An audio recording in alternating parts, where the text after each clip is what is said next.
Avengers Infinity War live review. Hi, how are you? It's great to see you. I'm RazMansReality, here to alter your reality with an Avengers Infinity War live review. That's right. I decided I really want to get my thoughts out. I'm just going to go live. Screw editing. I'm going to do this while it's fresh in my mind. So, if this is your first time here and you want to have your reality altered on all things, if this is your first time here and film, TV, and comics is your passion, then be sure to hit that subscribe button and ring that bell notification icon so that you don't miss anything. All right, so Avengers Infinity War, 10 years in the making. Does this movie live up to the hype? How do I feel about it? Let's go deep right into it, but I want to be fair to anybody who hasn't seen this because it's still opening weekend. So the first 5 minutes or so, I'm just going to be talking about overall thoughts. I'll give you a massive spoiler warning. I'll go like this, and then you'll know to leave if you're in the live stream if you don't want spoilers. So here we go. I thought that this had some great character moments. A lot of characters in this. Sorry, I'm just going to adjust the mic a little bit closer to me there. A lot of characters in this were very, very well utilized that weren't always well utilized in the other films. Sorry, y'all. I'm swear I'm not used to live. Sorry about that. I'm just trying to set up in a good position while I was still talking to you. But yeah, a lot of characters in this were very, very good and very strong that weren't always in the other solo films. I thought that this was more Thanos' movie than I ever expected it to be. I thought we had great stuff for the characters of Gamora and Vision and Scarlet Witch. And this also felt very much like, and sorry if you just heard any background talking there, but this also felt very much like a Tony Stark movie more than anything else. So I really, really enjoyed this. I thought, for everything it was just accurate enough to the Avengers Infinity War gauntlet arc without straying too much. I'm live right now.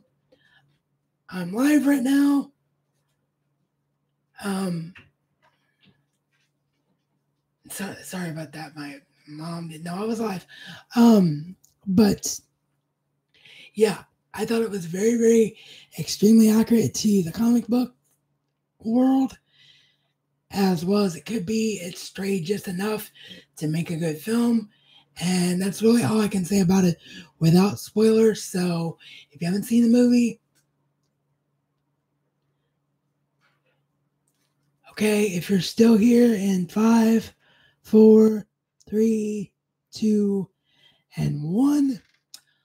All right, so this movie felt so much like a real comic book event. I mean, it was literally like, here's an introduction, fight. Here's an introduction, fight.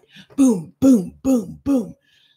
Go, go, go, go. It was non-stop. You didn't get any time to breathe, and I thought that was one of the best, most strong aspects about it. Just really, really well done.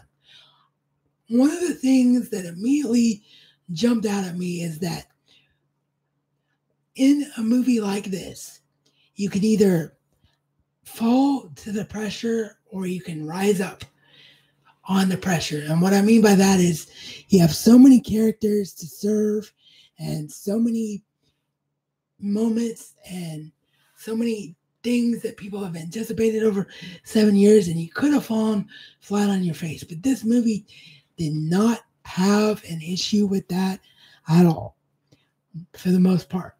The only thing I really didn't like that really took me out of the movie for a little while was in the very opening scene between the Hulk and Thanos when they have their fight. Hulk's CGI was not that good. I mean, I'll be honest, we've seen Hulk look better in previous films, especially Thor Ragnarok. So that was kind of disappointing. but I enjoyed the way that they finally confirmed that there was a relationship between Vision and Scarlet Witch. Like I said in the non-spoiler intro portion, I think that the Vision arc in this is tremendous. The way he struggles with, okay, I'm going to have to sacrifice myself to get this stone out of my head, because if I don't, the whole world is going to come to an end. And he immediately is ready to do it. And then Iron Man is like, no, we don't do that in the Avengers. And Captain America. Sorry, I'm getting my Avengers mixed up. But Cap is like, no, we don't do that.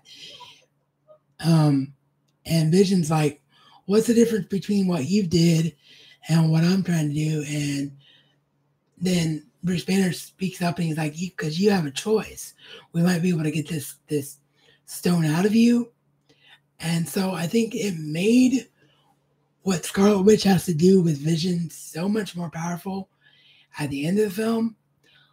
I was really, really surprised in this film about something that I liked that I didn't think I was going to like, which was the way that they were able to accurately portray the banter and the bearded brotherness of Tony Stark and Stephen Strange. I thought, Benedict Cumberbatch and Robert Downey Jr. really have not gotten any screen time together until now. And we may not get a very good performance out of these two. They might not mix well together, but man, it was some of the best stuff in the entire movie was what we got from these two guys. So I really, really enjoyed that aspect of the movie. I thought that the movie did a great job of giving every character service time. Another really surprising relationship and so freaking funny was Thor and Rocket, and the way that Thor calls Rocket Rabbit throughout the whole movie. I thought that joke was going to get old. It didn't get old. I loved the fact that Groot creates the new version of Thor's hammer that was very much the ultimate Thor's hammer. So, perfection on that editing choice or that decision for the film. The score really adds a lot to this because you have the original score coming back from the first Avengers film. It just added so much moments or so many opportunities, for feel moments. And one thing that I was really surprised by, because, I'm not going to lie to you, I've read the arc, so I know what's supposed to happen in the story. When I thought about it as a movie, I thought, okay, they're not going to kill this character because this character is popular. But no, right from the very beginning, Loki bites the bullet. He's gone. He's done. And I thought that was great. Now, whether or not he actually stays dead is yet to remain to be seen. But I thought them telling people right from the very beginning, especially if you've never read the comics, and the first thing you see is Loki die. He's been such a powerful, centric character to this universe, was a wonderful message to send and really, really set the tone for the entire movie. Now, I want to ask you this, and I don't have anybody in the live chat right now, so I imagine it's just going to be like mostly replay comments. This was a last minute decision to go live, so it's fine.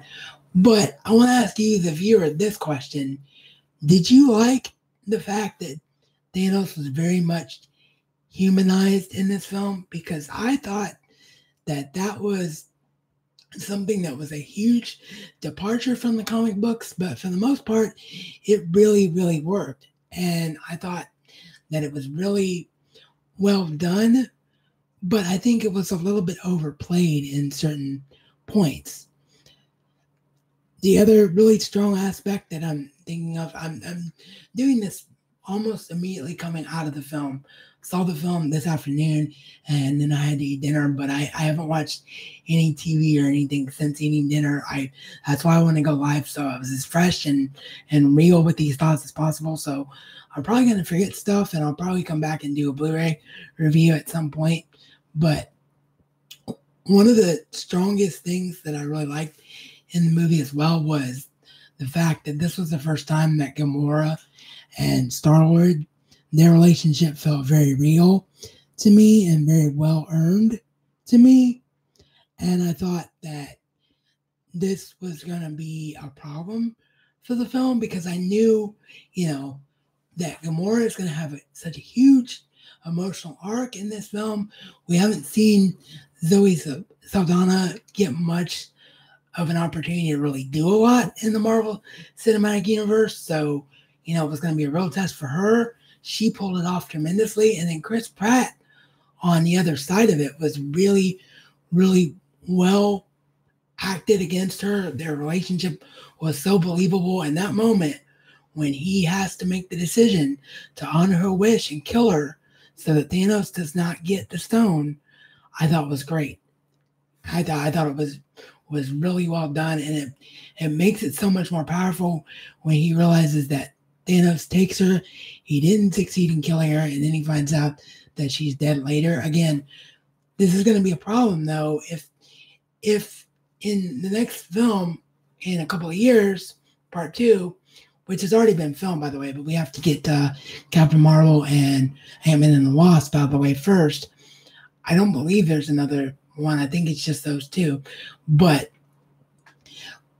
it's already been filmed, so decisions have already been made. But the one death I think you have to keep in this movie, otherwise none of the deaths in the movie will matter, is Gamora's. Gamora's has to matter because not only does it play off Star-Lord. This is why Live is such an adventure. Star-Lord's character, but it also, of course, really is important for Thanos' character and the sacrifices that he has to make for the cause that he so strongly believes in, and what he believes is the right thing to do. It won't matter if Gamora doesn't stay dead. So I really hope that she does stay dead a lot. I mean, more than anything that I hope sticks in this movie, it's Gamora's death. The other thing that really, I don't want to say bothered me, but kind of was a surprise, but then I guess really shouldn't be because, as I've said, you had so many characters to serve, was that not only the Hulk, but also Captain America himself did not get a lot of screen time in this. And I know the comic arc, and I know I'm going to get it in the comments down below as well, that he'll get a lot to do in Avengers 4, and that's fine. But, he is the original Avenger. He is the first Avenger. So I thought they could have maybe worked a little bit harder to give him something to do. So I was a little bit surprised by that. One of the things that also really stood out, and I briefly touched about it when I talked about the successful banter between Iron Man and Doctor Strange in this film, was the fact that out of all the Phase 2 characters, Doctor Strange is the one that feels like he is on par with the original Avengers. This was very much about the original Avengers. The original Avengers are the ones alive. They're the ones whose contract come to an end. They're the ones that we may not see after the fourth Avengers. We may see a new Avengers team formed after the fourth film. So, it was all about them. But Dr. Stephen Strange, and I don't think it was just because Benedict Cumberbatch was playing him. I think it was very much the writing and very much what they wanted to get across, is that he belongs in that pantheon because he very much was this comic character in this film, in the sense that when he goes, and I forget the number, it was an insane amount of infinite realities and ways that things were going to end that he sees. But when he sees all those outcomes and realizes there's only one way to win against Thanos, what he sees very clearly is that they have to let Thanos get all the stones, because this is like the Coulson moment where the Avengers rally together and come together, because the Avengers have to all come back together in order to use the gems to fix the world. So I think that Doctor Strange does not make mistakes, and I think that was very, very intentional by him, and just flawless stuff. The other thing that really, really stands out is the fact that Scarlet Witch does not feel out of place in this film. Like I said, her love story with Vision, regardless of how you feel about who plays Vision and you know, how much older he is in real life to the actress who plays Scarlet Witch, her emotion really comes across in this, and she really does feel like she's the only person that can make that sacrifice with Vision. So, you know, I thought that that could be a real problem, and it wasn't. So I was really, really happy about that. I'm trying to think. Oh, before I get into the end of the movie, because that's what's really jumping out at me right now. It's like, what happens now at the end of the movie? But I'm trying to think of if there was anything else before I go into the end of the movie. And I can't think of anything right now. So the last scene between Iron Man and Peter, when Peter's dying, and Peter's like, I don't want to go, sir. I don't want to go. And he's literally sobbing in Tony Stark's arms. And Tom Holland is just brilliant here. And like I said when I ranked the films in my previous video, Tom Holland is my favorite big screen Spider-Man. He is the actor that feels the most like Spider-Man that we've ever seen on the big screen. And this is part of the reason why, because he really captures the youngness of Spider-Man, because this felt almost like a literal child crying at his surrogate father, like, I can't die. I'm not ready to die. And I was watching another review on one of my favorite channels, Jawin, earlier, and they said that there was a young child who felt the same way and was so affected by Spider-Man's death, he actually thought Spider-Man's dead. And it just gutted him. And that is the feeling you should have. You should be gutted by that moment. So bravo to both Robert Downey Jr. and Tom Holland in that scene. That was really, really powerful. And then we actually get Farmer Thanos, which was something that I thought they're never going to do that in the film. They're never going to actually make us feel like that's something they can do, because it would be too weird and too out of place. But no, we actually do get to see Thanos in that moment where the Infinity Gauntlet makes him forget everything and forget who he is. So another thing that was extremely true to the comics. And then the end stinger, where we see Samuel L. Jackson return as Nick Fury. I was like, good, great, fantastic. He's back. He should be in this. He goes away and he sends the symbol out, and the symbol is the Captain Marvel symbol. Now, usually I agree with my favorite YouTubers, but I'm going to shout out Jason and Ashley. Y'all went again, and just tell Jason, if he happens to be watching this, which I don't know if he will, but if he does happen to be watching this, I got to say, man, that I disagree with you personally, because I think the decision for Captain Marvel here was a great choice for an end stinger, because it sets up for non-comic readers how much of a vital point that part that she's going to play in the next film. And it puts the emotional stake there of, okay, now I'm going to have to go see Captain Marvel, and this isn't going to be some throwaway origin story. I do need to go see this. Otherwise, Avengers Infinity War part 2 or whatever they call Avengers 4 is not going to matter to me emotionally the way it should if I'm not caught up on this character. So I thought that was actually a really, really smart choice, and one that I wasn't expecting. I thought we were going to see something else happen. And when they actually went that route, I thought, okay, that's good. That's smart. I was surprised a little bit that we didn't see Coulson return to the film franchise, but maybe that's something that they're waiting for part 4 for.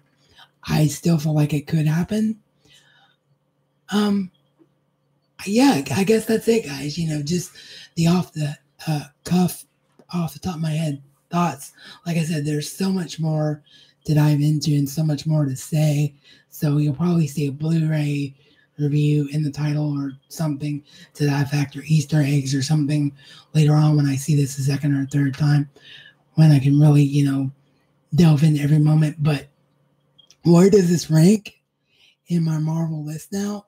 I can't tell you after seeing it one time, but what I can tell you is that this hit every thing that it should have hit. It is an absolutely flawless film, almost.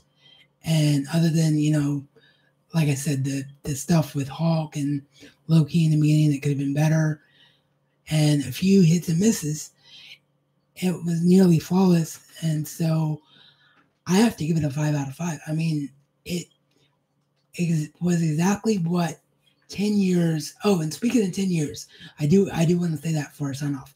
The beginning of the film with the Marvel logo actually incorporating the 10 in the word Marvel, just perfection. And also, Stan Lee's cameo was one of the best, if not the best, of his entire cameos as the Watcher in the films. When he's the bus driver and he says, "What's the matter with you kids? You've never seen a spaceship before?" To the Spider-Man school kids. That was fantastic stuff. But yeah, 5 out of 5 film, just tremendous, well done, Marvel. You didn't disappoint with this film, and if it breaks Star Wars' all-time box office numbers, it absolutely deserves it. Absolutely deserves it. So let me know what you all thought in the comment section down below. Be sure to like and share this video if you'd like to do so. I will put in the end screen after the archive goes up, so subscribe if you haven't already, if you want to continue to have your reality altered on all things film, TV, and comics, and never miss out on any of the geek-tastic fun. And as always, this has been your RazMansReality Check.